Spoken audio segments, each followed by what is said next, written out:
الشيطان الرجيم بسم الله الرحمن الرحيم الرحمن علم القرآن تلك القرآن তাহলে অনেক মাসুদ এদিকে এগিয়ে আসলেন কাফেরদের কথা হচ্ছে আবু জাহেল ইবনে মাসউদ যায় যে এমন না থাপ্পড় করেছে থাপ্পড় আঘাতে কান ফেটে রক্তে লাল হয়ে গেছে বলেছে ইবনে মাসউদ কানে ধরে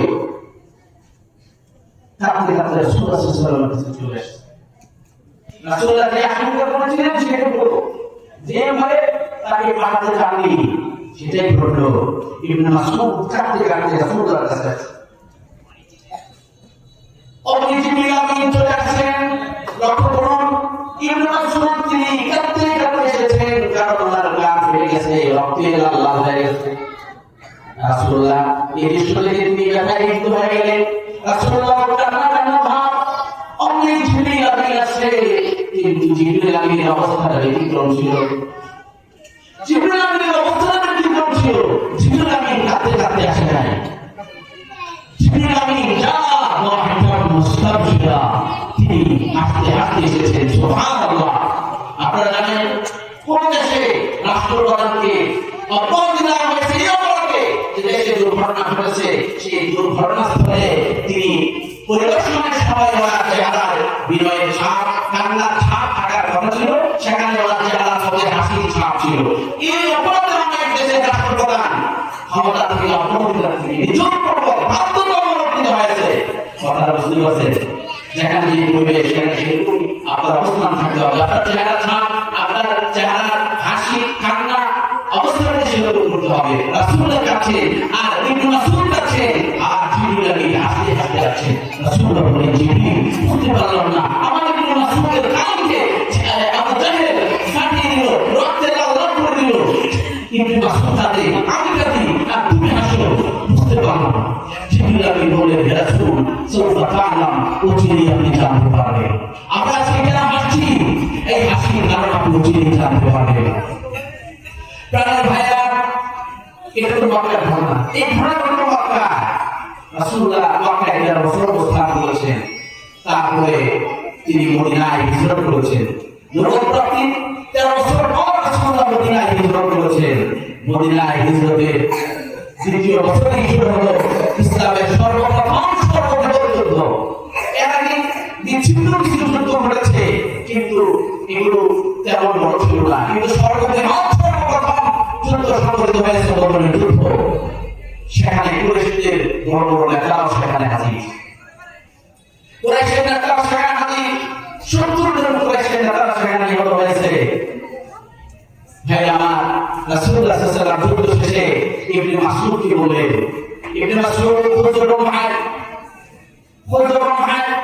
ওয়ালতামিস ফিল জারহা মান কানা বিহি রামাকুন ফাকতুল বিহি রাসূলুল্লাহ বলেন যে ইসলামের গায়ে শক্তি ছিল না এটা একটা মানুষ জিনিসের মানুষ নবী বলেন ইবনে মাসউদ বর্ষাটা হাতে নাও বর্ষাটা নিয়ে যাও গ্রাম করে যাও তেমন জীবিত মানুষের সাথে লড়াই করার ক্ষমতা অন্যায় করবে না যে দেখো যুদ্ধ শেষ হয়েছে কারা কারা মরে আছে কাফেরদের লাশগুলো লক্ষ্য করে দেখো যদি তাদের প্রাণটা একটু বেঁচে থাকে একটু বাকি থাকে এই বর্ষার আঘাতে তাদেরকে শেষ করে দাও এই কাফেরগুলোকে জাহান্নামে পাঠিয়ে দাও ইবনে মাসউদ বর্ষা হাতে নিয়ে চলে গেলেন রাঙ্গনে সেখানে গিয়ে তার নজর পড়লো কাফেরদের লিডার আবু জাহেলের দিকে আবু জাহেল খুব মশালা ছিল খুব সুনাম ছিল গায়ের মধ্যে রণাঙ্গনে যুদ্ধের স্বাদ ছিল সেটাই বুঝে রণাঙ্গনে এসেছে আবু জাহেল হে আমার এবার তিনি লক্ষ্য করলেন আবু জাহেল এখন বেঁচে আছে ধারাবাহিক হয়ে আছে কিন্তু প্রাণ এখন তার বাকি আছে মনে আছে এই আবু জাহেল যে ইবনে মাসউদের প্রাণ হারিয়েছিল রক্তে লাল করেছিল মনে আছে তো আপনাদের ইবনে মাসউদ দেখেন তখন তিনি অনেক কষ্ট করে আবু জাহেলের বুকের উপরে চেপে বসেছেন এবার আবু জাহেল কি বলছে শুনেন আবু জাহেল তো মরে যায় অবস্থা সে বলছে তাকাইতা মুরতাকা ইরতাকাইতা মুরতাকি ইয়া ওয়াইয়াল গালাম বলছে, হে আমাদের বাচ্চা, তুমি কার উপরে চলে বসলা, কার উপরে বসছো, তুমি চেনো? একজন সম্মানী মানুষের বুকের উপরে তুমি চেয়ে বসেছো, এত বড় সাহস তোমার? আবু জাহেল বলে যায়, কায়দার অবস্থা, তুমি সময় তোর হুমকি ধুমকি। ইবনে মাসউদ ইমাম দীপ্ত কণ্ঠে তিনি শোনালেন, ইন্নাল ইসলাম ইয়ালু লা ইউলা আলাইহি। হে আবু জাহেল শুনে নাও, ইসলাম সব সময় বিজিত হবে, ইসলাম বিজিত হবে, মুসলমানরা বিজয়ী হবে, মুসলমানরা কোনদিন পরাজিত হয় না, ইসলাম কোনদিন পরাজিত হয় না। সাময়িক পরাজয় আসতে পারে, সাময়িক ক্লান্তি পরিশ্রান্তি ক্লান্তি আসতে পারে, কিন্তু মুসলমান আজীবনের জন্য কোনদিন পরাজিত হয় না। আমি মুসলিম, আর তুমি কাফির, আমি মুসলিম, আমি বিজয়ী, এই জন্য তোমার বুকের উপরে আসলে আমি চেপে বসেছি। আবু জাহেল বলছে, হে ইবনে মাসউদ শুনুন, أخبر صاحبك أنه لم يكن أبغض إلي أحد غيره। তুমি তোমার নবী মুহাম্মদ কি কথা জানাইলো, আমি আমার জীবনের শেষ কাপড়ে জীবন সারলে আমি বলছি, এই পৃথিবীতে মুহাম্মদের চাইতে ঘৃণিত মানুষ, নিকৃষ্ট মানুষ আমার কাছে আর কেউ ছিল না। বলেন নাউযুবিল্লাহ। এই কথা কে বলছে? আবু জাহেল। কখন বলছে? বলে যাচ্ছে যাচ্ছে এই কয়েক সেকেন্ডের মধ্যে এসে পড়ে যাবে, এই পৃথিবী ছেড়ে চলে যাচ্ছে। ওই সময় সে বলছে, তোমার নবীকে বলে দিও আমার কাছে তার যে ঘৃণিত মানুষ সাথে ছিল না। নবী যখন এই কথা শুনেছেন, নবী বললেন, ফিরআউনি ফিরআউনি أشد من فرعون موسى عدوا।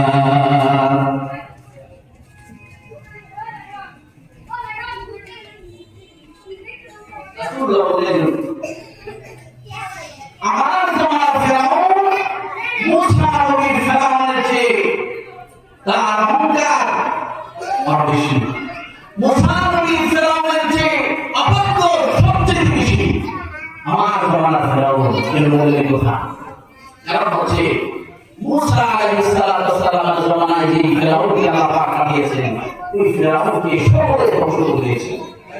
মুসা আলাইহিস সালাম ৭ লক্ষ বাহিনী নিয়ে তিনি ছুটেছেন সিরিয়া দিয়ে। নূরকে সাগর পাড়ি দিতে হবে, নূরকে সাগরের কাছে চলে আসলেন। আর ওদিকে পেছনে ফেরাউন ৯.৫ লক্ষ বর্ণনায় ১১.৫ লক্ষ বাহিনী নিয়ে মুসা নবীর পেছনে পড়েছে। মুসা আলাইহিস সালাম যখন মক্কা থেকে নূরকে সাগরের পাড়ে চলে আসেন, বনি ইসরাঈল বলল, ইয়া মুসা ইন্না লামুদরাকুন। হে মুসা, আজকে তো আমরা ভোট করে গেলাম, আজকে আমাদের বাঁচার কোনো রাস্তা নাই, পেছনে ফেরাউনের বিশাল বড় বাহিনী আর সামনে নীল সাগর। পালাবো কোথায়, যাবো কোথায়, যাওয়ার কোনো রাস্তা আমরা দেখছি না। এই বনি ইসরাঈলের সাথে আমাদের নবী আছে না? বলেন নবী আছে কিনা? আর যেখানে যে উম্মার সাথে নবী থাকে, সেই উম্মতের কোনো ভয় থাকে না। সুবহানাল্লাহ। মুসা আলাইহিস সালাম বললেন, কাল্লা ইন্না মা'ইয়া রাব্বি সায়াহদিন। তিনি বললেন, কখনো নয়, ভয় পেও না, আমার সাথে আমার রব আছেন, তিনি আমাকে পথ দেখাবেন। আল্লাহ পাক রব্বুল আলামিন বললেন, নবী আপনার হাতে লাঠি দিয়ে সমুদ্রে আঘাত করেন, আর এই সমুদ্রের মধ্যে সোনার রাস্তা আপনি তৈরি করে ফেলুন। বলেন সুবহানাল্লাহ।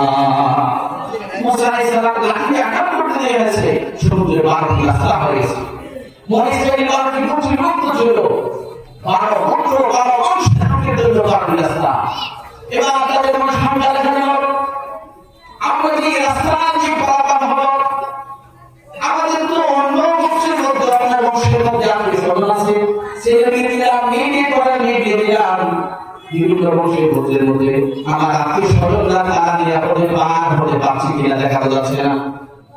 আপনারা কোরআনের সমুদ্রের এই পথের মধ্যে যারা কোনদিন দরজাত করে যাতে করে এই সমুদ্র পারাপারের সময় তার জন্য যারা গিয়ে তাদের সন্তানদেরকে দেখতে পারে, আল্লাহ রাব্বুল আলামিন সেই ব্যবস্থা করে দিয়েছেন। বলেন সুবহানাল্লাহ। বিশাল রাস্তা, রাস্তা করে দিলেন, আর সমুদ্রের পানি পাহাড় সমপরিমাণ উঁচু হয়ে গেল। আর ওদিকে রাস্তা জানেন পরিকল্পনা হয়েছে, এরকম রাস্তা হয়ে গেছে। মুসা আলাইহিস সালাম উম্মত নিয়ে ওপারে চলে গেছেন। ফেরাউন সাগরের পাশে যখন চলে আসলো, ফেরাউন দেখলো সামনে শুকনা সমুদ্রের উপরে শুকনা রাস্তা দেখা যায়। ফেরাউন তার ঘোড়াকে ধাওয়া করে ছোটার জন্য ঘোড়া সামনে এগোচ্ছে না, ঘোড়া ভয় পেয়ে গেছে। মনে রাখবেন, বিপদ সঙ্গে মানুষ যখন বুঝতে না পারে তখন আল্লাহ অনেক মাহবুব বুঝতে পারে। কোন ছাগল, কুকুর, বিড়াল, হাঁস, গরু তারা এই সিগন্যাল করতে পারে যে বিপদ যে কোনো মুহূর্তে চলে আসতে পারে। ফেরাউনের বাহিনী বুঝতে পারে বিপদ আছে। ফেরাউনের ঘোড়া বুঝতে পেরেছে, ফেরাউনের ঘোড়া সামনে এগোচ্ছে না। ওই জিবরিল আমিন ফেরাউনের ঘোড়ার সামনে ছুটলেন। ফেরাউনের ঘোড়া যখন ঘুরে গেল, এই ঘুড়ি পিছনে পিছনে ছুটতে শুরু করেছে। ফেরাউনের ঘোড়া যখন চললো, আর ওদিকে ফেরাউনের বাহিনী ঘোড়াও চলতে লাগলো।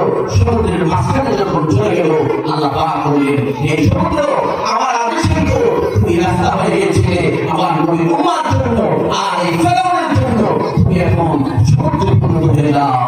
সমুদ্র চতুর্দিক থেকে পানি চাপা দিল। ফেরাউন ধ্বংস হলো। ফেরাউনের 9.5 লক্ষ বাহিনী সমুদ্রের মধ্যে নিমজ্জিত হয়ে গেল।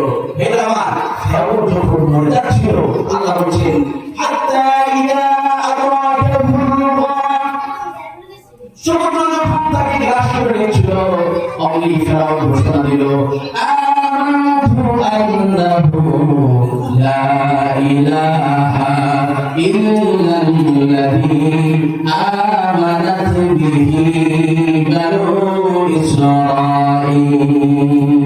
ফেরাউন বলল, আমি আল্লাহকে বিশ্বাস করলাম, বনী ইসরাঈল যে আল্লাহকে বিশ্বাস করেছে, যে আল্লাহর উপরে ঈমান এনেছে, ওয়া আনা মিনাল মুসলিমিন, আমি পাক্কা মুসলমান। এই কথা কে বলেছে? ফেরাউন বলেছে। যখন ভুলে যায় অবস্থা, আল্লাহ পাক বলেন, আল-আন ওয়া ক্বাদ আসাইতা ক্বাবলু ওয়া কুনতা মিনাল মুফসিদিন। আল্লাহ বলেন, ফেরাউন তুমি এখনই মানছো, আর তুমি অবাধ্য ছেলে, আমার নাফরমানি করেছো, সমাজে দেশে রাষ্ট্রে তুমি অশান্তি সৃষ্টি করেছো, ত্রাস সৃষ্টি করেছো। এই সময়ে ঈমান আল্লাহর কাছে গ্রহণযোগ্য হয় নাই। এই আমার মৃত্যুর বর্বরা যখন শুরু হয়ে যায়, ওই সময়ের ঈমান আমল আল্লাহর কাছে কবুল হয় না। ঈমান কবুলের জন্য শর্ত হচ্ছে, পশ্চিমা কাছে সূর্য হওয়ার আগে, মৃত্যুর যন্ত্রণা শুরু হওয়ার আগে ঈমান আনতে হবে, আমল করতে হবে, এটাই আল্লাহ পাকের কাছে গৃহীত হবে। ফেরাউন এর আগে বুঝলাম নাই, মারার সময় যখন গড়গড় শুরু হয়ে গেল, ঘরে যাবে এটা সুনিশ্চিত, তখন ঈমান এনেছে, ঈমান কাজে লাগে নাই। আল্লাহ পাক তাকে তার দয়াময় সহ ধ্বংস করে দিয়েছেন। ভাই আমার, এখান থেকে শিক্ষা নিতে হবে, এই ফেরাউনের 9.5 লক্ষ বাহিনী অস্ত্রে শস্ত্রে সজ্জিত ছিল, এই ফেরাউনকে বাঁচাতে পারে নাই, শেষ রক্ষা করতে পারে নাই। পেরেছে নাকি বলে? পারে নাই। সিরিয়া বাহার আসাদকে তার তো লক্ষ লক্ষ তার সশস্ত্র বাহিনীর সদস্য ছিল, তারা ওটাকে শেষ রক্ষা করতে পারে নাই। আল্লাহ পাক তাকে অপমানিত করে বিতাড়িত করেছেন। ঠিক না বলে? ভাই আমার দেশ থেকে যে স্বৈরাচার বিদায় হয়েছে, তাদের লক্ষাধিক সশস্ত্র বাহিনী ছিল, এই বাহিনী তাদেরকে শেষ রক্ষা করতে পারে নাই। আল্লাহ পাক তাদেরকে অপমানিত করে বিতাড়িত করেছেন। এই জন্য ক্ষমতার লড়াই করা যাবে না। আপনি যাই হন, আপনি এলাকার বাকি নেতা হন, আর জাতীয় নেতা হন, আর জেলা পর্যায়ের নেতা হন, মনে রাখবেন আপনার এই ক্ষমতা যেখানে আপনার চেয়ে পাওয়ারফুল নেত্রী ক্ষমতা যেখানে টিকে নাই, আর আপনার টুকুর বিল থাকবে না। ঠিক না বলে?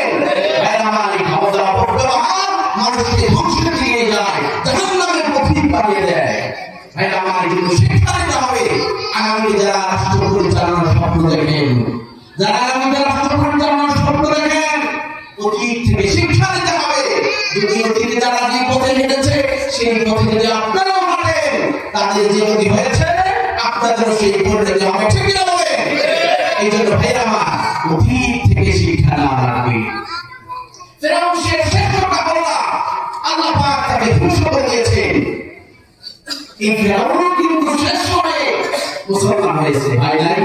হয়েছে, কিন্তু তার ইসলাম, তার ঈমান আল্লাহর কাছে তখন গৃহীত হয় না।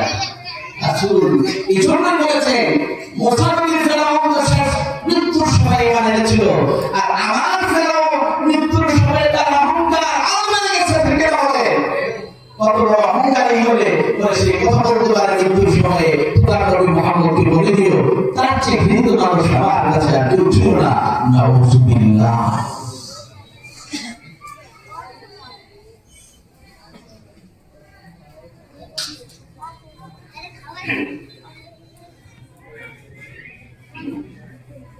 প্রিয় ভাই সব, তাহলে বলতেছিলাম রাসূলুল্লাহ সাল্লাল্লাহু আলাইহি ওয়াসাল্লাম এই কথা জেনে খুব বড় কথা বলেন, ফেরাউন তুই বলে যাবে, আবু জাহেল তুই বলবি এই সময় তো এত অহংকার।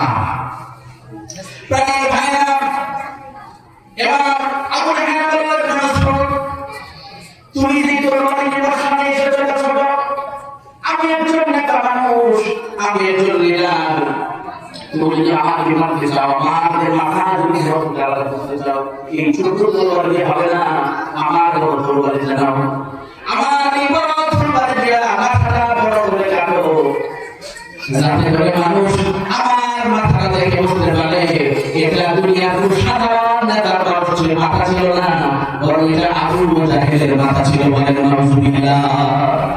অহংকারটা কম না বেশি? বলেন অহংকার কম না বেশি?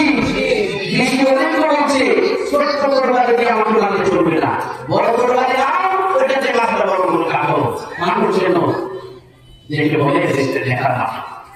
প্রাণের ভাইয়ের রাসূল তরবারিকে মাথা আলাদা করে দিলেন। মনে ছিল এই আবু জাহেল ইবনে মাসউদের কান ফাটিয়েছিল, রক্তে লাল লাল হয়েছে। ইবনে মাসউদ তিনি চিন্তায় পড়ে গেলেন, আবু জাহেল দেহ যেমন বড়, মাথাটা বড়, এত বড় মাথা তিনি কেমনে মাথায় করে কাঁধে করে নবীর কাছে নিয়ে যাবেন? চিন্তায় পড়ে গেলেন। অমনি ওনার বুদ্ধি আসলো, আরে কান তো ছিদ্র পাশা, কান ধরে তরবারি দিয়ে ছিদ্র করি আর রশি দিয়ে বাঁধি, এবার রশি টেনে টেনে নবীর কাছে নিয়ে যাবো। সুবহানাল্লাহ।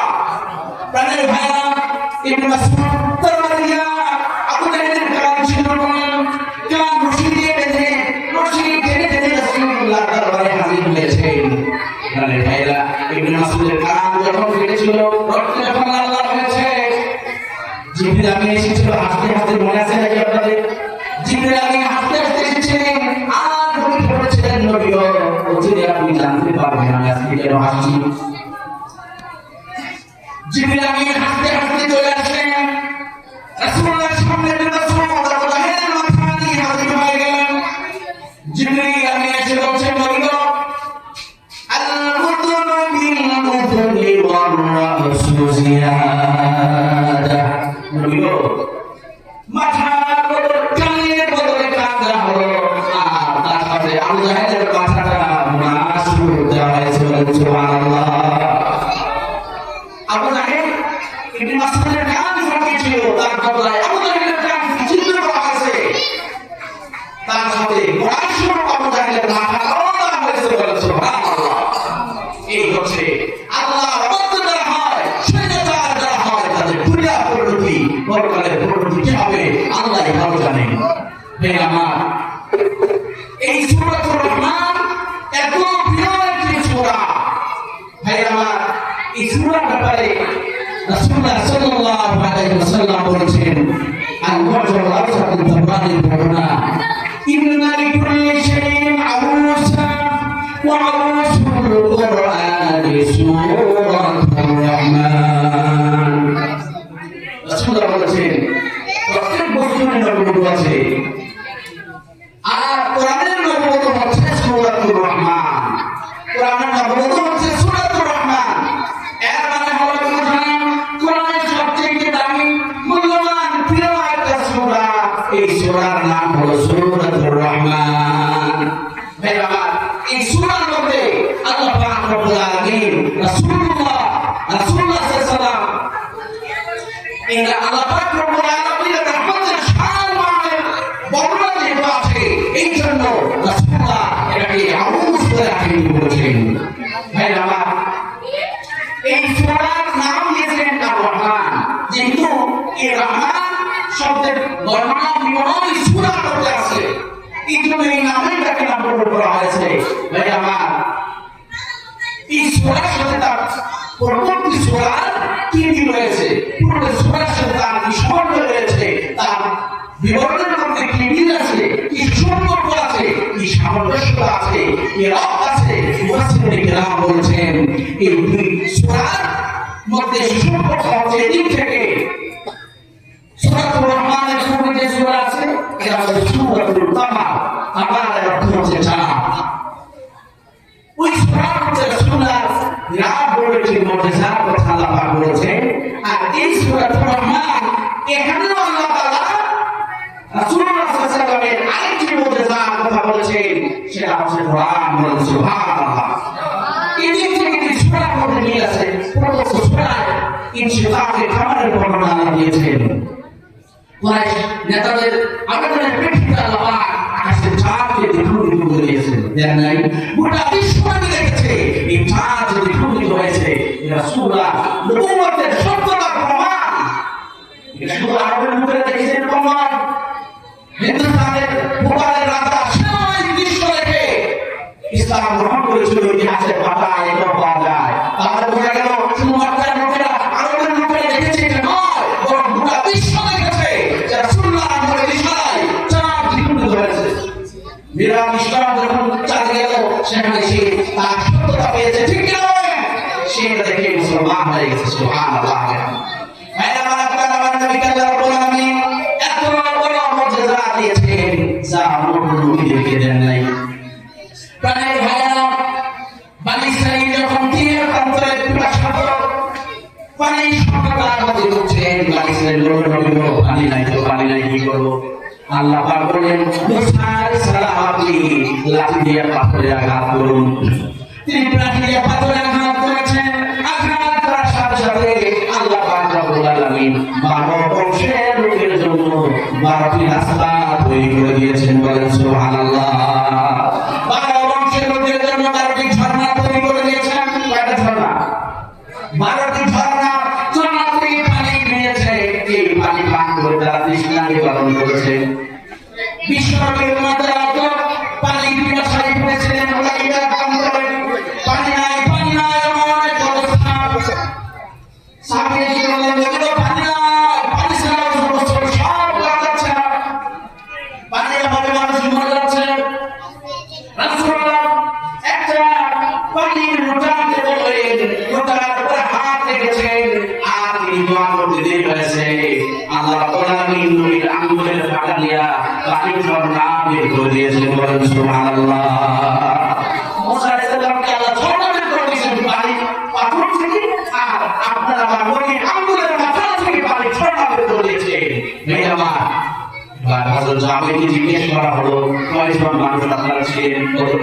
হুদায়বিয়ার প্রান্তরে হযরত জাবের বলেন এত বিপুল পরিমাণ পানি আল্লাহ পাক রাসূলের আঙ্গুল থেকে বের করে দিয়েছিলেন। যদি আমরা 1 লক্ষ মানুষ হতাম, 1 লক্ষ মানুষের জন্য যথেষ্ট হয়ে যেত। বলেন সুবহানাল্লাহ। তিনি বলছেন আমরা তখন মানুষ ছিলাম মাত্র 1500, মাত্র 1000 ভোট ছিলাম, কিন্তু 1 লক্ষ মানুষ যদি হতো এই পানি তাদের জন্য যথেষ্ট হয়ে যেত। সুবহানাল্লাহ। তাহলে এই দুই সূরা মুজিজার দিক থেকে পরস্পরের একটা মিল আছে, পরস্পরের সাথে একটা কি আছে, একটা সম্পর্ক আছে। প্রাণের ভাইরা, আল্লাহ রাব্বুল আলামিন সূরা শুরুতে বলছেন আর-রহমান। আল্লাহ পাক বলছেন তিনি দয়ালু, তিনি দয়াময়। আল্লাহ পাকের দয়া এত বেশি, হাদিস শরীফে আছে রাসূলুল্লাহ সাল্লাল্লাহু আলাইহি ওয়াসাল্লাম বলেছেন ইন্নাল্লাহ খালাকা মিয়াতা রাহমা ইয়াল্লাহ খালাকাস সামাওয়াতি ওয়াল আরদ। আল্লাহ তাআলা যেদিন আকাশ আর জমিন সৃষ্টি করেছেন ওই দিন 100 রহমত তৈরি করেছেন। কয়শো? 100 রহমত সৃষ্টি করেছেন। ওয়াজালা রাহমাতান ওয়াহিদা ফিমা বাইনাল খালাইক। 100 রহমত থেকে এক রহমত আল্লাহ তাআলা বন্টন করে গোটা পৃথিবীর সকল মানুষ, সকল জীবজন্তুর মাঝে দিয়েছেন। পৃথিবীর সৃষ্টি থেকে নিয়ে কিয়ামত পর্যন্ত যত মানুষ আসবে, যত জানোয়ার আসবে, যত পশু পাখি আসবে, যত হিংস্র জানোয়ার আসবে, সকলের কাছে আল্লাহ পাকের রহমতের একটা অংশ থাকবে। সুবহানাল্লাহ। এই একবার রহমতের কিঞ্চিত পরিমাণ অংশ বাবা মাও পেয়েছে। ঠিক কি বলেন?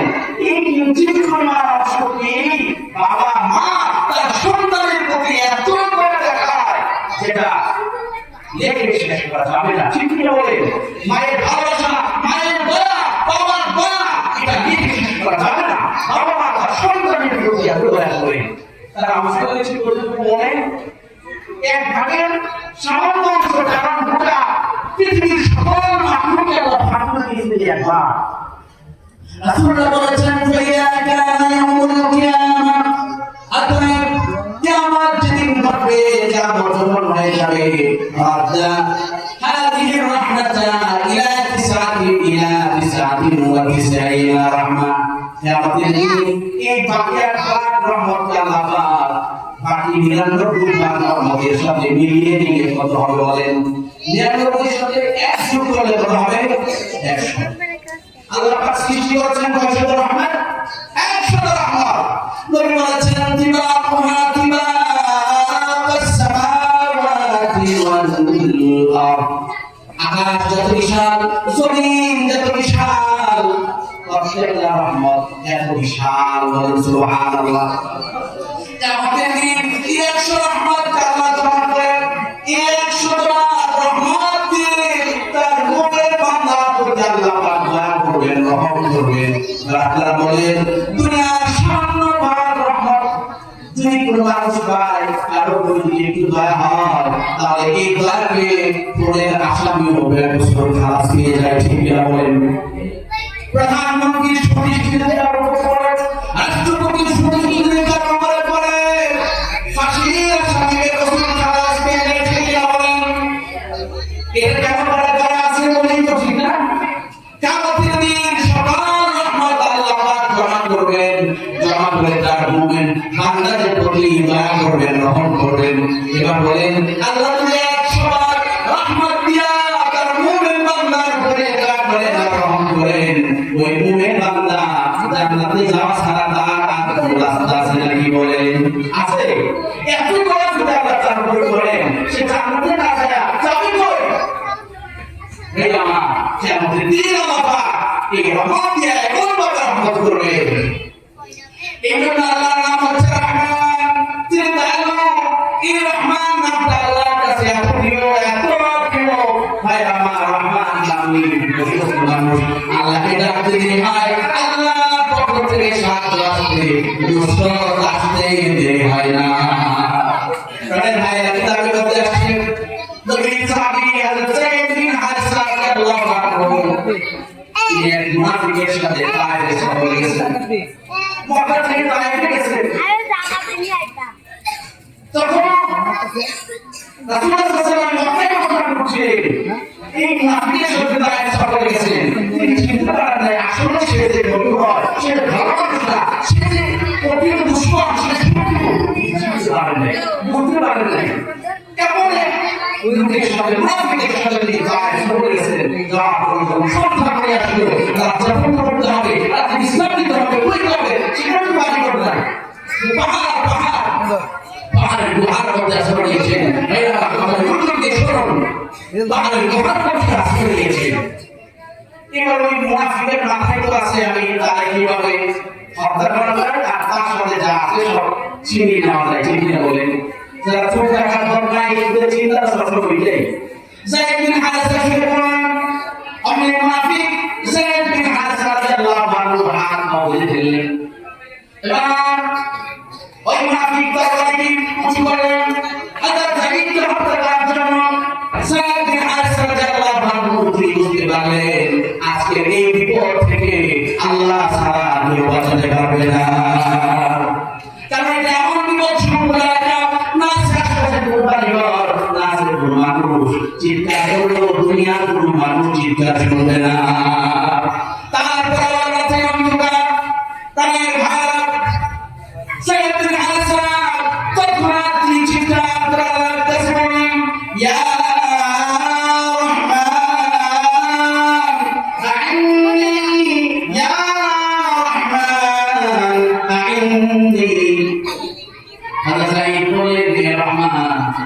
দয়াময় আল্লাহ তুমি আমাকে বাঁচাও।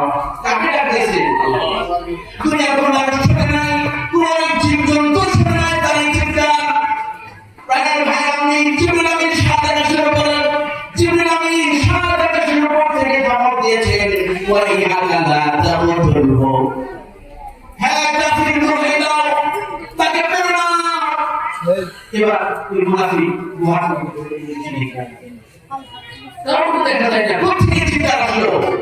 আবার পরবর্তী উঠে বলল, জিবরিল আবার চিৎকার করে বললেন, ওয়াই হাকাদা তাবুতুলহু। মুনাফিক আবার নিচে দেখে দেখে কারো দেখা যায় না। অমনি আবার যখন মুনাফিক বলতে শুরু করেছে, জিবরিল আমিন সাথে সাথে গুহার মধ্যে এসে দরবারে গিয়ে কাফেরের মাথা আলাদা করে দিয়েছেন, বলেন সুবহানাল্লাহ।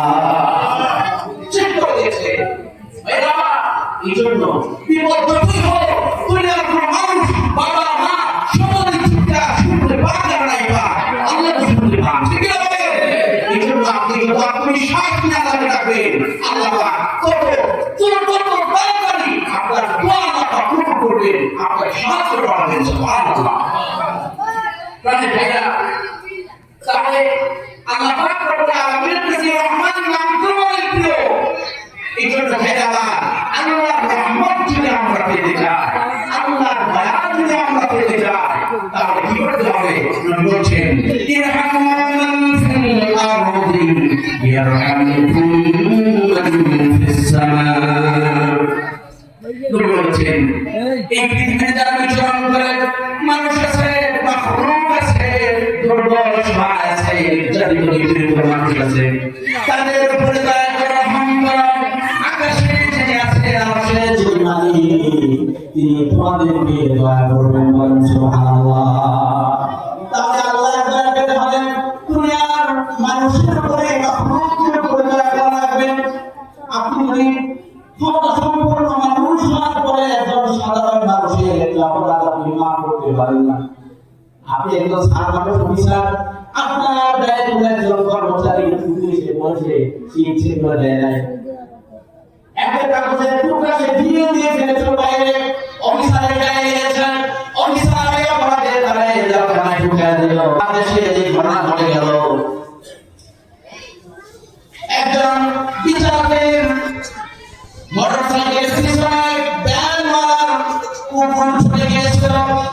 এটা ওই ব্যান মারার অপরাধ, তার বুকে নয়, বিচারপতি মোটরসাইকেলের পিছনে ছুটলো এই অপরাধে।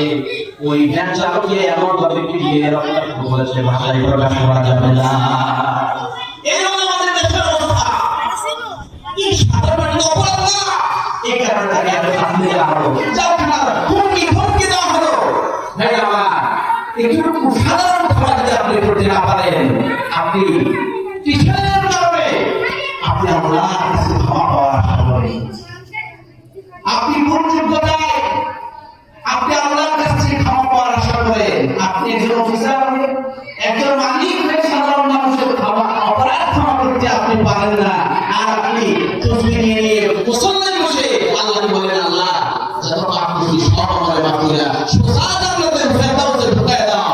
আর দুনিয়ার মানুষের উপরে অত্যাচার করলেন, অবিচার করলেন, আপনার শুধু অত্যাচারে দুনিয়ার মানুষের চিৎকারে আকাশ ভারী হয়ে উঠল। আপনি মনে করছেন এতই সহজ? আল্লাহ দয়া পাওয়াটা কি এতই সহজ?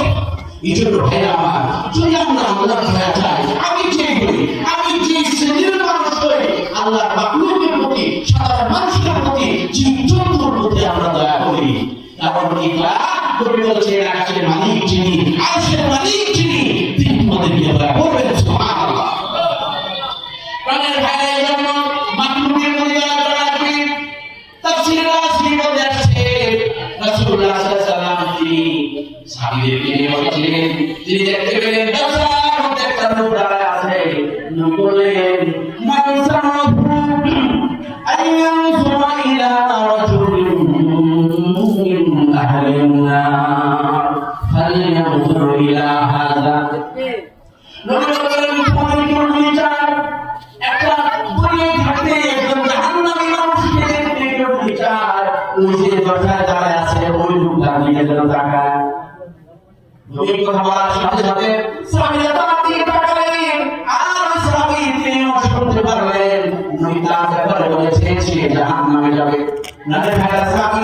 নবীর কথার প্রতি, নবীর ভবিষ্যৎবাণীর প্রতি এত অগাধ বিশ্বাস ছিল, স্বামী চিৎকার করতে তিনি ওরা প্রান্তরে চলে গেছে।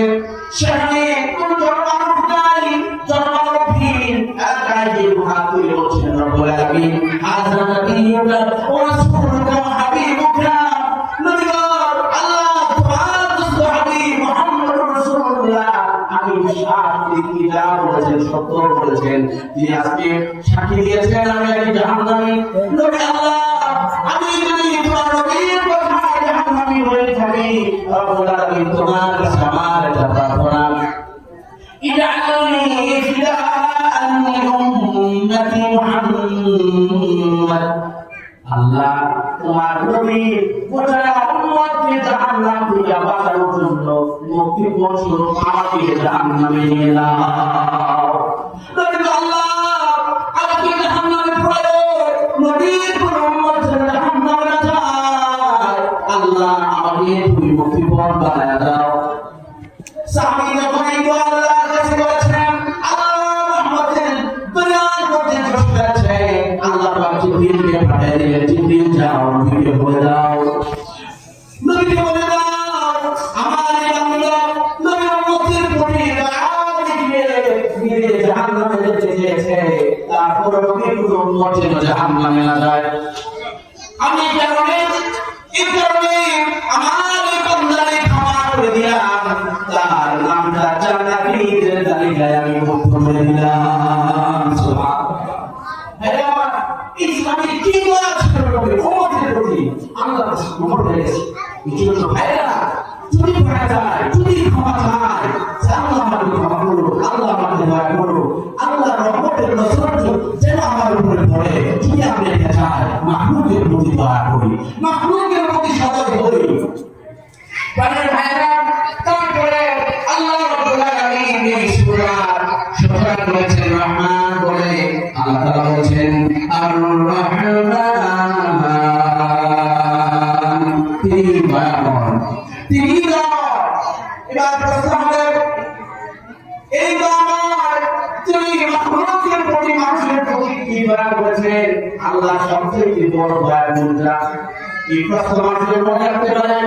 এই জন্য আল্লাহ রাব্বুল আলামিন সূরাতুর রহমান নাযিল করে আল্লাহর দয়া রহমতের বিবরণী দিয়ে সর্বপ্রথম আল্লাহ পাক রব্বুল আলামিন যে কথা বলেছেন, আল্লাহ তাআলা বলেছেন আর রহমান আল্লামাল কুরআন। দয়া করে তিনি যিনি কোরআন শিখিয়েছেন, আল্লামাহুল বায়ান খালাকাল ইনসান, তিনি মানব সৃষ্টি করেছেন।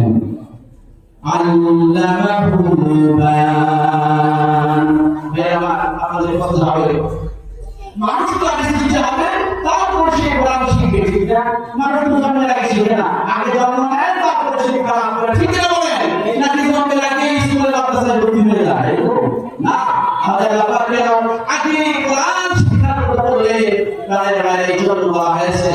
কারণ মানুষ পৃথিবীতে মানুষ হিসাবে যদি আদর্শ মানুষ হিসাবে বেঁচে থাকতে চায়, শুধু হাত আছে, চোখ নাক আছে, এরকম মানুষরা কোন প্রকৃত মানুষ যদি একটু বেঁচে থাকতে চায়, তার জন্য কোরআন ছাড়া বিকল্প কোনো গতি নাই, ঠিক না বলেন?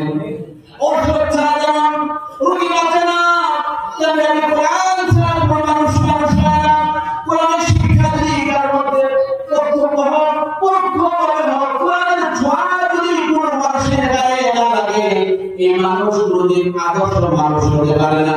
সে দেখতে মানুষ হবে, কিন্তু তার আচার আচরণ স্বভাব চরিত্র হবে পশুর মতো, ঠিক না বলেন? এই জন্য আল্লাহ রাব্বুল আলামিন বলেছেন উলাইকা কাল আনআম বাল হুম আদাল। আল্লাহ বলেন লাহুম কুলুবুন লা ইয়াফকাহুনা বিহা। আল্লাহ বলেন আমি তো জাহান্নামের জন্য এখন মানুষ বানালাম, তাদের আত্মা আছে কিন্তু আত্মা দিয়ে তারা উপলব্ধি করার চেষ্টা করলাম, তাদের কাছে কাছে শোনার চেষ্টা করলাম, চোখ আছে চোখ দিয়ে শব্দ করে কার চেষ্টা করলাম। আমার মানুষ বলছেন তারা হলো পশু, প্রশ্ন নেয়, বরং প্রশ্ন হচ্ছে যে আরো বড় অধর্মের মজুরিয়া।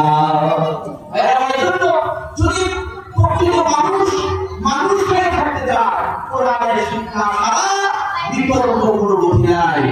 আমার প্রকৃত মানুষ আপনি তাদেরকে বলতে পারবেন যাদের সাথে যে কোনো ভাবে হোক কোরআনের সম্পর্ক আছে।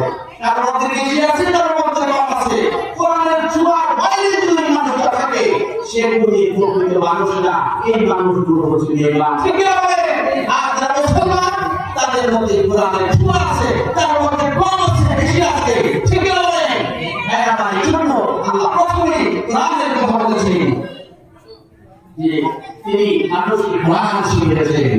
হ্যাঁ, আমার আল্লাহ কোরআনে বলেছেন, কুল বিফাদলিল্লাহি ওয়া বিরাহমাতিহি ফাবিযালিকা ফালইফরাহু হুয়া খায়রুম মিম্মা ইয়াজমাউন। প্রাণের ভাই আল্লাহ কোরআনে বলেন, এই মুসলমানরা তারা যেন ইসলাম গ্রহণ করার পরে কোরআনের মধ্যে চলতে আল্লাহ রহমত এবং আল্লাহ ফজলকে যেন তারা আনন্দিত হয়। আল্লাহ বলছেন, মুসলমানরা কোরআন পড়ার পরে আর তুমি মুসলমান হওয়ার পরে তুমি এটা আনন্দিত হও, আনন্দ ভোগ করো। কেন? কারণ ভালো রাখবেন, আপনি যখন মুসলমান হয়ে যাবেন, আপনি যখন কালিমা পড়ে মুসলমান হয়ে গেলেন, আর আপনি যদি কোরআন পড়তে পারেন, কোরআন যদি বোঝেন, অথবা আপনার ছেলে বুঝে, ছেলে পারে নেই, পারে বিবি পারে, পরিবারের পরিজনের লোকেরা কোরআন পারে, কোরআন বুঝে, মনে করবেন আপনার চাইতে খুশি-নসিবওয়ালা, আপনার চাইতে বড় সৌভাগ্যবান আকাশের নিচে জমিনের উপর আর কেউ নাই। এই জন্য আমাদের ছোটরা বলে, মুসলমানরা তারা মুসলমান হওয়ার পরে এই কোরআনের মধ্যে একটা কিতাব পাঠ করে তারা আনন্দিত হয়। এই জন্য মুসলমানরা এই কোরআন এটা আমাদের গর্বের বিষয়। এই কোরআন আমাদের গর্বের বিষয়। এই কোরআন আমাদেরকে আনন্দিত হতে হবে। এটা বলছেন আল্লাহ তাআলা বলছেন। এই যে কোরআনের মধ্যে একটা সংবিধান, একটা কিতাব আমাদের আছে, এতে আমরা খুশি না বেজা? আমরা বেশি আলহামদুলিল্লাহ। হ্যাঁ, আমাদের প্রশ্ন কি কেন আল্লাহ তাআলা কথা বলছেন? আল্লাহ তাআলা বলছেন, হুয়া খায়রুম মিম্মা ইয়াজমাউন। আপনারা মনে করতে পারেন এই কোরআনের দাওয়াত যারা হয়, বর্তমান সমাজের লোকেরা এই কোরআনের সাথে সম্পৃক্ত লোকদেরকে মূল্যায়ন কম করে, তাদের প্রত্যেকটা চলে, সামাজিক ভাবে তাদের কোনো মূল্যায়ন থাকে না, রাষ্ট্রীয় ভাবে কোনো মূল্যায়ন থাকে না। ভাই আমার, দুনিয়ার মানুষের কাছে মূল্যায়ন না থাকতে পারে, আল্লাহ রাব্বুল আলামিন বলেন, ওয়া খায়রুম মিম্মা ইয়াজমাউন।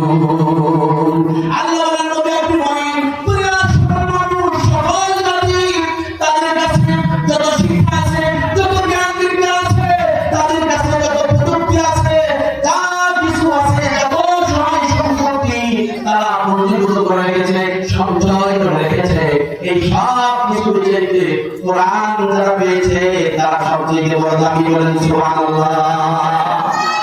কারণ এই কোরআন দুনিয়ার লোকের কাছে লাগবে, মার পরে কোরআন কাছে লাগবে। ভাইরা আমার, এই কোরআন এত দামি একটা কিতাব, এর নাম হচ্ছে কোরআন কারীম। ভাইরা আমার, কম্পিউটারকে বিজ্ঞানীরা প্রশ্ন করেছে, এই কোরআনের ব্যাপারে তোমার কি মন্তব্য? এটা কি মানব রচিত নাকি আল্লাহ প্রদত্ত কিতাব? এই প্রশ্ন যারা করেছে, আপনারা আমার সাথে আছেন তো? সবাই আছেন? সবাই কষ্ট হচ্ছে না তো আপনাদের? তারা প্রশ্ন করেছে, এই কিতাব এটা কি মানব রচিত নাকি আল্লাহ প্রদত্ত? ভাই আমার, কম্পিউটার বলছে, কম্পিউটার জবাব দিয়েছে, না, এটা মানব রচিত কিতাব না, এটা আল্লাহ প্রদত্ত কিতাব। এবার বিজ্ঞানের কম্পিউটারে বলছে, আচ্ছা এই কোরআনের মতো আরেকটা কোরআন, আরেকটা কিতাব রচনা করা যাবে নাকি? কম্পিউটার জবাব দিল, ৬২ ট্রিলিয়ন মাস চেষ্টা করা লাগবে, ১০ লক্ষ ১ মিলিয়ন, ১০ লক্ষে ১ মিলিয়ন, ১০০০ মিলিয়ন, ১ বিলিয়ন, এভাবে করে ট্রিলিয়ন, অট্রিলিয়ন, ৬২ অট্রিলিয়ন বার যদি চেষ্টা করা হয়, তাহলে দেখা যেতে পারে এই কোরআনের মতো আরেকটা কিতাব রচনা করা যাবে কিনা। কম্পিউটার আবার